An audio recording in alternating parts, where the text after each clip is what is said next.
حالیہ میں ہی فلسطین مجاہدین نے الاقصی اسٹارم کے نام سے آپریشن شروع کرا، جس میں 5000 سے زیادہ راکٹس فائر کیے گئے یہودی ریاست پہ۔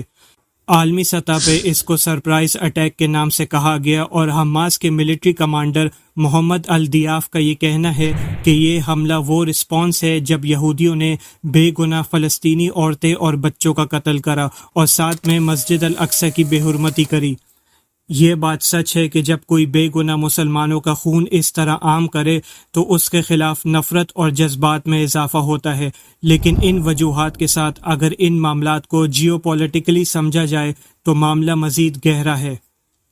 یہ شروع ہوتا ہے امریکہ کی ایک فورن پالیسی سے جو اس خطے میں چین کی بڑھتی انفلوئنس کو کاؤنٹر کرنے کی ہے، اور ساتھ میں سعودی بھی چاہتا ہے کہ اس خطے میں ایران کی بڑھتی انفلوئنس اور پراکسیز کو ختم کیا جائے، خاص طور پہ یمن میں۔ اور یہ بات یاد رہے کہ سعودی کے ساتھ یہودی ریاست بھی اس خطے میں ایران کا انفلوئنس اور پراکسیز کو ختم کرنا چاہتا ہے۔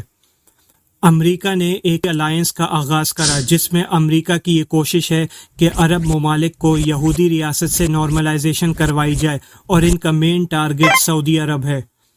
کیونکہ ایران کو اس خطے میں سعودی اور امریکہ کے خلاف اپنا انفلوئنس برقرار رکھنا ہے پراکسیز کے ذریعے، تو امریکہ نے سعودی اور اس کے ایلائز کو پروپوز کرا کہ یہودی ریاست کو تسلیم کرو، اور اس کے بدلے سارے عرب ممالک اور یہودی ریاست مل کے ایک جوائنٹ ایئر ڈیفنس سسٹم بنائیں گے، جس کا مقصد صرف ایرانی پراکسیز کے حملے کو فیل کرنا ہے اور ساتھ میں ایران کی ریاست کو کمزور کرنا ہے۔ یہی بات یہودی فورن منسٹر نے کہی کہ ہمارا آبجیکٹو عرب ملک کے ساتھ مل کے ایک جوائنٹ ایئر ڈیفنس سسٹم بنانا ہے، جس کا مقصد صرف ایران کو کمزور کرنا ہے اور اس کی پراکسیز کو وجود سے ختم کرنا ہے۔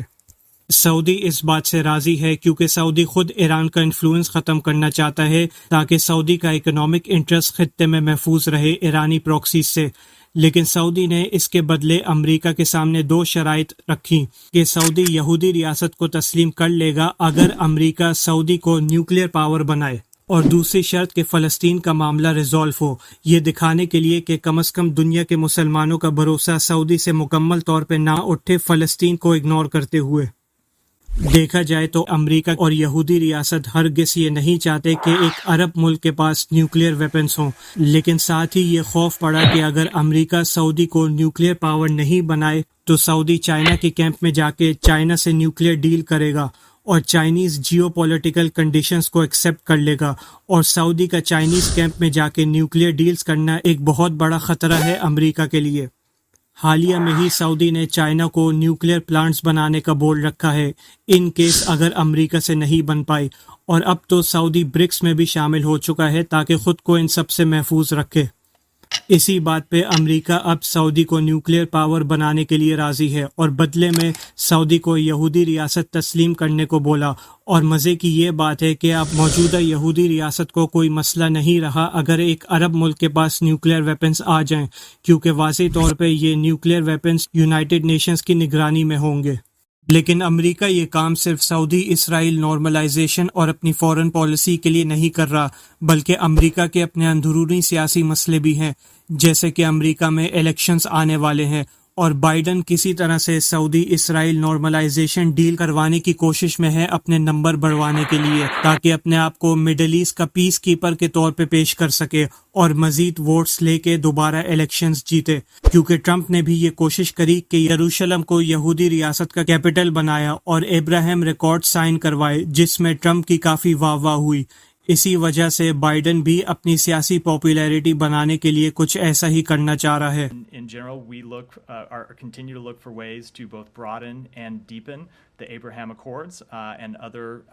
normalization. اور دوسری طرف نیتن یاہو کی سیاسی پاپولیرٹی مزید گر چکی ہے، خاص طور پہ امریکہ کی نظر میں، جس کی وجہ سے نیتن یاہو بے صبری سے چاہتا ہے کہ سعودی یہودی ریاست کو جلد سے جلد تسلیم کرے تاکہ نیتن یاہو کو دنیا میں ایک پیس میکر کی شکل دی جائے اور امریکہ کی نظر میں اس کی پاپولیرٹی واپس بڑھے۔ لیکن ایران ان سارے معاملات کو غور سے دیکھ رہا ہے، اور ایران کو یہ بات سمجھ آ گئی کہ اگر سارے عرب ممالک یہودی ریاست کے ساتھ مل کے جوائنٹ ملٹری فورس بنا لیں جس کا مقصد صرف ایران کی انفلوئنس اور پراکسیز کو خطے میں روکنا ہے، تو یہ ایران کے لیے بڑا سیکیورٹی تھریٹ بن سکتا ہے اور ایران کو کمزور بنا سکتا ہے، کیونکہ عرب اسرائیل نارملائزیشن کا مطلب خطے میں یہودی انفلوئنس بڑھانا ہے، اور اسی سے ایران کی اندرونی سیپریٹسٹ موومنٹ اور سیکولر لبرلز کو طاقت مل سکتی ہے ایران کے خلاف بغاوت کرنے کی۔ ایران نے سب سے پہلے یہ کوشش کری کہ سعودی سے نارملائزیشن کرے، وہ بھی چائنا کے ساتھ، لیکن اس نیگوشیشن کے پیچھے اصل میں چائنا نہیں بلکہ امریکہ کا ہاتھ تھا، وہ بھی نیتن یاہو کو سبق سکھانے کے لیے، کیونکہ اس ٹائم نیتن یاہو یہودی عدالت کی طاقت اپنے پاس ٹرانسفر کرنے کی کوشش میں تھا، جو نیتن یاہو کو ایک ڈکٹیٹر جیسی شکل دے رہا تھا، اور یہ بات امریکہ کو بالکل بھی راز نہیں آئی۔ یہی وجہ ہے کہ سعودی ایران نیگوشیشن زیادہ دن نہیں چلی۔ دوسری کوشش میں ایران صاف الفاظ میں خبردار کر چکا ہے کہ اگر عرب ممالک یہودی ریاست کو تسلیم کریں تو یہودی انفلوئنس سب سے پہلے ایران کو ڈی سٹیبلائز کرے گا، اور اسی وجہ سے خطے میں امن نہیں بلکہ مزید انتشار اور جنگی حالات پیش آئیں گی، جس میں ایران کے ایک وزیر نے کہا کہ امریکہ صرف ایرانوفوبیا پھیلانے کی کوشش میں ہے۔ ان وارننگز کو اگنور کرتے ہوئے سعودی اسرائیل نارملائزیشن کی ڈیل ہونے ہی والی تھی، لیکن پتہ یہ چلا کہ اس سال کے اگست کے مہینے میں ایران کے فورن منسٹر حسین عامر عبداللہین حماس کے لیڈر سے کافی دفعہ بیروت میں ملا، اور ایران کے ایروسپیس فورس عامر علی حاجی زدہ نے کہا کہ ہم اپنے ایلائز کو مچھلی پکڑنا نہیں بلکہ ہک بنانا سکھاتے ہیں، جس سے ہمارے ایلائز کے پاس جدید ٹیکنالوجیز موجود رہیں۔ اور بالآخر ان سارے معاملات کے بیچ میں خبر آتی ہے کہ حماس نے یہودی اور ان کے اللیگل آکوپیشن پہ 5000 راکٹس مار کے آپریشن الاقصی شروع کرا، اور راکٹس اس طرح فائر کرے کہ یہودیوں کی آئرن ڈوم اور ان کی انٹیلیجنس بھی فیل ہو گئی۔ اس معاملے میں تجزیہ کار ڈیوائیڈڈ ہیں کہ کیا یہ اٹیک ایران نے کروایا ہے یا نہیں، لیکن سعودی کو ایک پیغام ضرور پہنچا کہ اگر سعودی یہودی ریاست کو تسلیم بھی کر لے اور یہودیوں کے ساتھ ملٹری فورس بھی بنا لے، اس کے باوجود سعودی کی سیفٹی اور خطے میں اکنامک انٹرسٹ کی کوئی گارنٹی نہیں، اور اب واضح دیکھا جا سکتا ہے کہ حملے کے بعد سعودی اب اسرائیل نارملائزیشن ڈیل سے پیچھے ہٹ گیا، جس میں ایران کو فائدہ ہے۔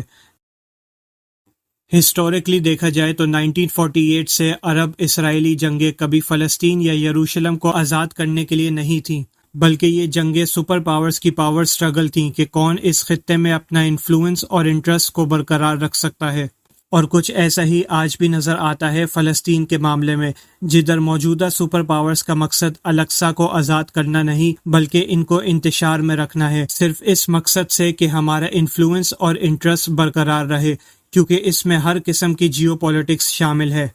لیکن بے شک فلسطین کے مجاہدین کا مقصد اس اللیگل آکوپیشن کو ختم کرنا ہے، اور یہی مجاہد بہادری سے یہودی اللیگل آکوپیشن کے جان پہ چڑھے ہیں آزادی کے مقصد سے۔ ان کو صرف ایک مضبوط مسلمان فوج کی ضرورت ہے جو مسلمان ممالک کی افواج موبلائز ہو کے ایک بنے، لیکن یہ موجودہ نظام یعنی سیکولر جمہوریت اور نیشن سٹیٹ سے ممکن نہیں۔ یہ موجودہ جمہوری اور نیشن سٹیٹ کا نظام ہی ہے جو مسلمان فوج کو ایک ہونے سے روکتا ہے اور دوسرے مسلمانوں پہ ظلم سے بچا نہیں پاتا، بلکہ الٹا اپنے لوگوں پہ ظلم کرتا ہے صرف اس سیکولر نظام کو بچانے کے لیے۔ ان ساری پاور سٹرگلز کے بیچ میں مسلمان ایک سسٹینیبل سلوشن چاہتے ہیں جو کہ سیاسی ہو اور مسلمانوں کو ایک کر کے اپنی معاشی بالادستی اور حقیقی آزادی حاصل کر سکیں اس سیکولر لبرل آرڈر سے۔ یہ بات سمجھنا ضروری ہے کہ یروشلم اور مسجد الاقصی کی لبریشن کے لیے خلافت کا قائم ضروری ہے، کیونکہ خلافت کا نظام ہی ہے جو مسلمانوں کی فوج کو ایک مقصد اور ایک نظریے پہ لا کے موبلائز کر سکتا ہے، اور یہی وہ نظام ہے جس کو توڑنے کے لیے تاریخ میں بہت کوششیں کی گئیں۔ حدیث میں آتا ہے کہ امام مسلمانوں کی شیلڈ ہیں جس کے پیچھے مسلمان لڑتے ہیں اور اپنے آپ کو بچاتے ہیں۔ خلافت ہی وہ نظام ہے جس نے یروشلم کو آزاد کروایا، اور جب سے یہ شیلڈ ٹوٹی تب سے نہ صرف الاقصی ایک اللیگل آکوپیشن میں آیا بلکہ دیگر مسلمان ممالک میں ظلم کی اموار، امپیریلزم اور ڈی سٹیبلائزیشن نظر آتی ہے۔ چنانچہ فلسطین مجاہدین کی ایفرٹس کو سپورٹ کرتے ہوئے خلافت کے قیام کے لیے آواز اٹھانا ضروری ہے حقیقی آزادی کے لیے، اور اس کے لیے ایک ماس لیول کا پبلک اوپینین رکھنا ہے تاکہ یہ اللیگل آکوپیشن اور ان کا ظلم ایک دفعہ جڑ سے ختم ہو۔